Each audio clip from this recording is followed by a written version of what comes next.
Okay, let's see the representative CNN architecture.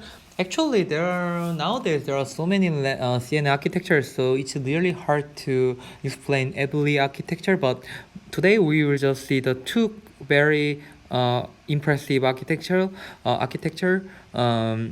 Actually, three: LUNet, AlexNet, and LessNet. Okay, and then let's think about what is different between them. Okay, so first of all, this is just a LUNet developed in 1998. So yeah, here is the network architecture. So as I mentioned before, there is the convolutional module. Of course, there is the value, right?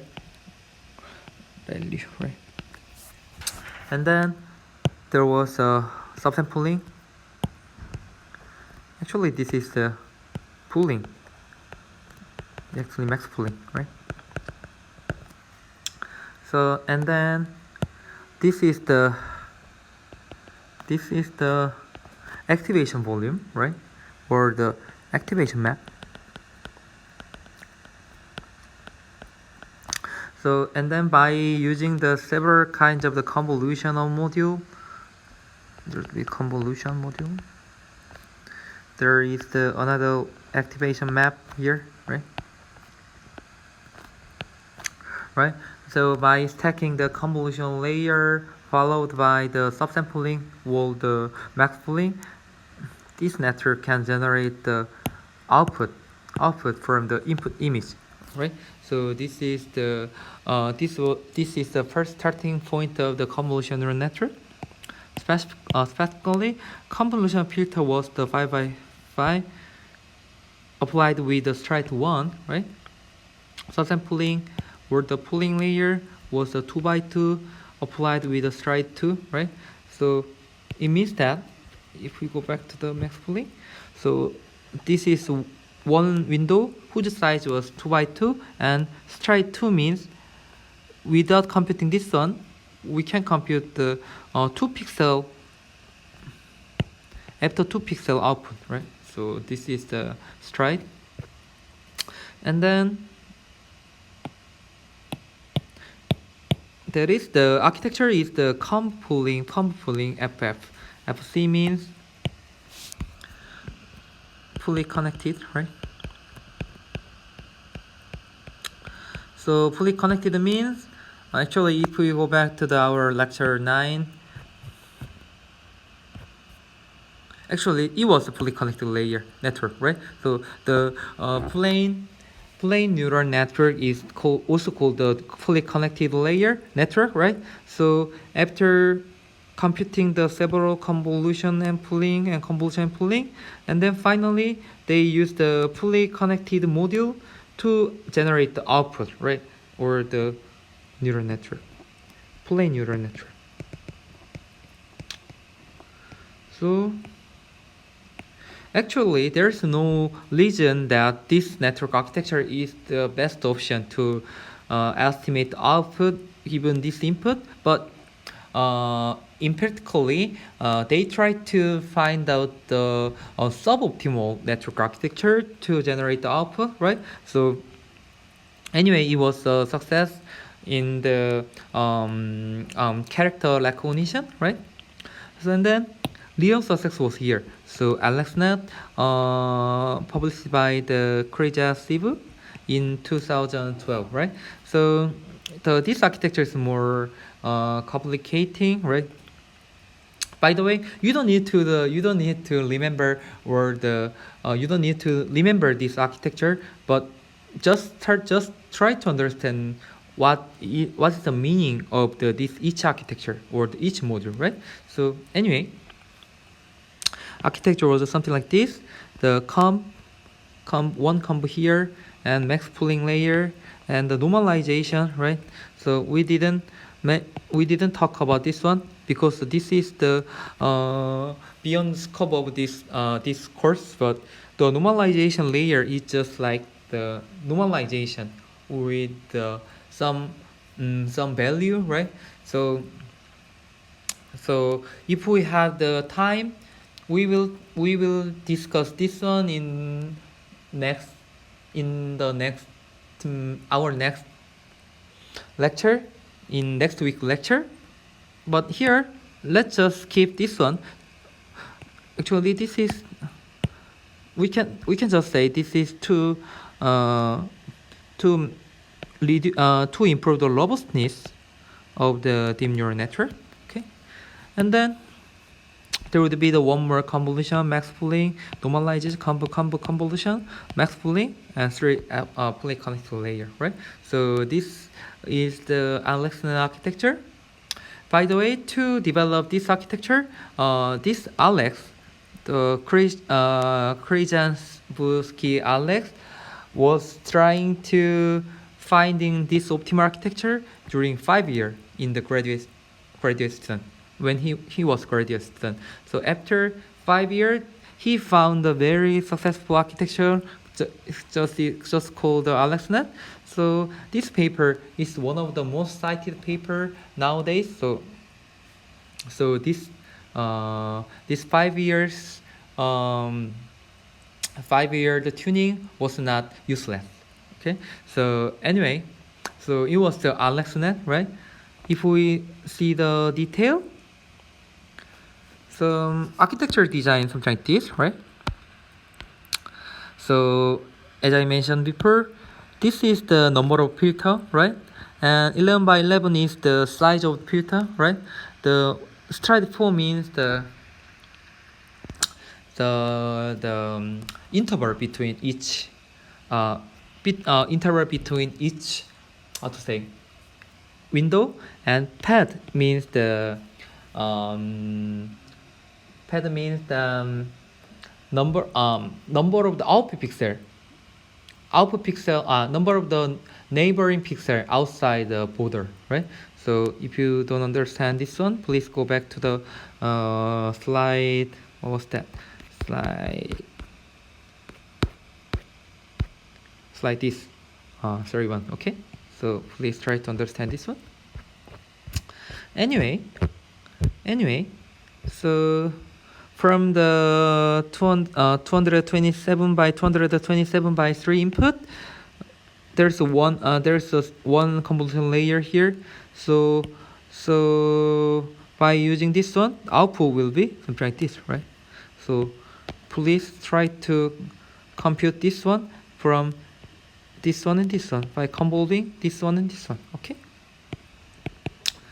Anyway, so it will be the one activation map, and then by applying the max pooling with the 3x3 filter at stride 2, we can generate the new activation map here, right?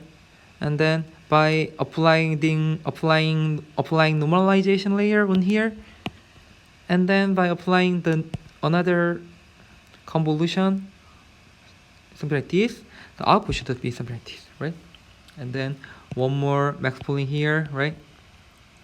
And by subsequently applying the convolution max pooling with the value, then finally we can generate the 1000 neuron output or the class score. So why the output is 1000? Because this network architecture is designed for the ImageNet classification. ImageNet image classification problem. I will briefly introduce this one later, but the output class in ImageNet classification was 10,000. So output should be 1000 neuron. Okay. So anyway, this is the specific network architecture, which is called the AlexNet, right? If you visualize this one in 3D space, it looks like this, right? Actually, this looks very complicating. Of course, this is very complicating, but if you understand each core, this is just the step of the basic block. So try to understand each basic block at the starting point, right? Okay, so it was AlexNet. So if you draw this one, it looks like something like this, right? By the way, there is the two activation map in here, right? So if you remember our lecture, the activation should be one activation map. Activation should be one tensor or the one volume, but in this figure, which was in the original paper, was two activation map. Why? Why? Because in this paper, in 2012, they used the two GPU, right? So by using the two GPU, they compute this one and this one separately. So that's why they throw this one in separate manner, right? So, but actually, but in fact, this two activation is just one activation map, right? 55, 55, 5, 96, right? So this is the actual activation map in this hidden layer, right? So by the way, comparing to the 2012, nowadays there are more powerful computational hardware to compute the deep neural network. So we don't need to separate the convolution activation as a multiple GPU anymore, something like this, right? But in some case, we need to use the parallel processing to improve the training time. So, for example, if we have the 10 GPU, we can improve the computational time at 10 times than the single GPU. So it means that if you have the how to say, it is really hard to it is really hard to the optimal number of the GPU, but we could say as much GPU we have, we can improve the training time. Okay, so anyway, so this is the AlexNet architecture. So and then after combo 1, combo 2, combo 4, combo 5, combo 1, combo 2, where's the, yeah, combo 3, combo 5, combo 3 here, combo 4, combo 5, and then there's one more combo 3, FC 6, FC 7, and FC 8, right? So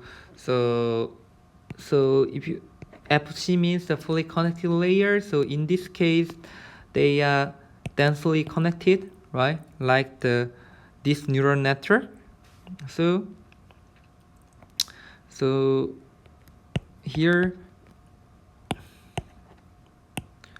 the nodes are locally connected, but in fully connected layer, they are globally connected. So it means that the number of parameters are much larger than here. Okay, so this is the AlexNet architecture. Okay, so actually this AlexNet architecture was success on the ImageNet challenge. So what was that ImageNet challenge? Some universities such as Stanford, they tried to accumulate a number of images. For example, 14 million images with 22K categories. So what they want to do is to classify each image as a 10 object class, right? So for example, if you have the one image like this, they want to train the deep convolution neural network to output something like this, steel drum or the other class. For example, let's say there is a 10 class, right?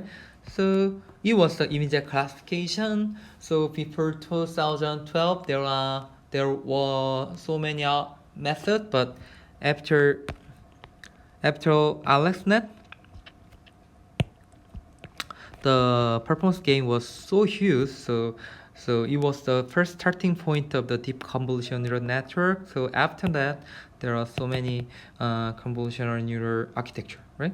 So yeah, it was the AlexNet. Then there was the very interesting one more paper, was the LessNet by the Kai-Ming He. So actually, Kai-Ming He is the one of the famous guys in the deep convolutional neural network or the computer vision field. So he was the introducer of LessNet. So let's see what it is. So the main idea of the LessNet was the number of layer. Okay, so if you remember the network architecture of the AlexNet here, there was the 8 layer, right? What was that? Combo 1, combo 2, fully connected layer 1, fully connected 2, layer 2, something like this, right? So there was the 8 layer, but, right? So what about increasing the number of layer? What about number of increasing layer? We guess we can improve the performance, but after some number of the layer, there was no computational gain. So some researchers tried to solve this limitation. So some researcher found a way to increase the number of the layer until the 152 layer. So it was the starting point. So it was the LessNet, right? So from now on, let's see what it is. So main idea of the LessNet was the identity mapping, right? So actually, they used the 52 layer module for the ImageNet. So in the ImageNet classification task, it was the winner in 2015, right? So after this one, almost every method tried to use this residual block to solve their own problem, right? Why this deep residual network was success? The question was something like this: what happened when we continue stacking deeper layer on the plain convolutional neural network? So we guess we can increase the performance by stacking more layer, but it was not. Actually, if we increasing the iteration with different number of layer, the 20 layer was better than the 56 layer, something like this. Even in testing error, something like this. So it was better. So 56 layer performs worse on both training and test error. So deeper model performs worse, but it's not caused by overfitting. So it was the bottleneck of the method before the LUNET or the residual network. So after finding this problem setting, the Kai-Ming He tried to develop a new method by stacking the convolutional module more effectively, right? So here was the idea. The solution was that we can use the network layer to fit the residual mapping instead of directly trying to fit the desirable underlying mapping. So it means that it is the plain layer. So this is the input. So and this is out one convolution layer, another convolution layer with the activation function, and this is output, right? So there was some kinds of the limitation, something like this, right? So to solve this one, what they want to do is to connect this input to the output here, right? And then output h of x is equal to fx with the input x, right? So it will be the input, and this is the convolutional modular output, right? So by connecting something like this, it can effectively increase the performance gain. So why this one is useful? If you think about the in high level intuition, to train this network, we have to use the backpropagation like this, right? But we didn't mention this training skill yet, which will be discussed in the next week lecture. But we already know the backpropagation, right? But if you use the plane layer and stacking so many layers, something like 100 layer, right? There would be the gradient vanishing problem, which means gradient from here will be eliminated on the shallow layer, right? So, but if we use this residual block, this gradient not only flow here but also flow here, right? Something like this, right? So in here, this gradient will be maintained here, so we can successfully flow this gradient to another layer, right? So this is the main idea was the LUNET, right? So by stacking this 3x3 convolutional module with the identity mapping, and this is just one module, and by stacking this one module with the 152 layer, we can highly improve the network performance. So it was the AlexNet. Actually, the AlexNet was the most cited paper in every area in Google Scholar Matrix in 2019. This AlexNet was used in the computer vision field, the language field, the speech field, even in AlphaGo. So it was very success AlexNet. But of course, nowadays there are so many network architecture that outperforms the AlexNet. But it is definitely true that this AlexNet is one of the biggest success in the deep neural network. So anyway, so this is the CNN architecture. So when you're comparing to the computational complexity in terms of the network accuracy, the graph is something like this. So it was the AlexNet and it was the AlexNet here, right?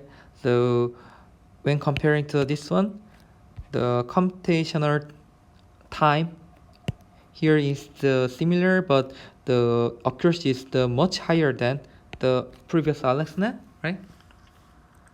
Anyway, there are another method in InceptionNet or DenseNet, something like this, because this report was the 2017, right? But anyway, so this AlexNet was the very success in deep convolutional neural network field.